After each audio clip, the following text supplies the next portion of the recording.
ప్రియమైన వాళ్ళారా, బాగున్నారా? మరొక వచనం ధ్యానించుకుందాం.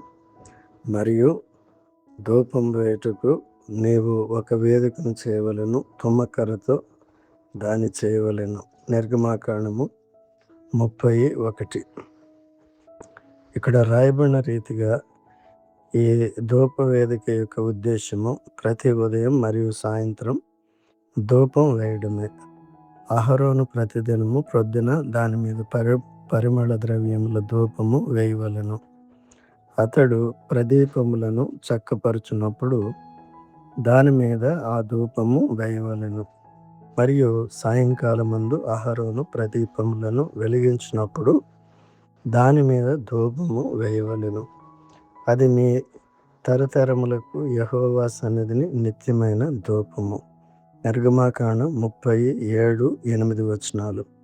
అదేవిధంగా మనలను మనం సరిచేసుకొని నిరంతరము ప్రార్థించాలి. దేవుడు మిమ్మను దీవించునుగాక. ఆమేన్.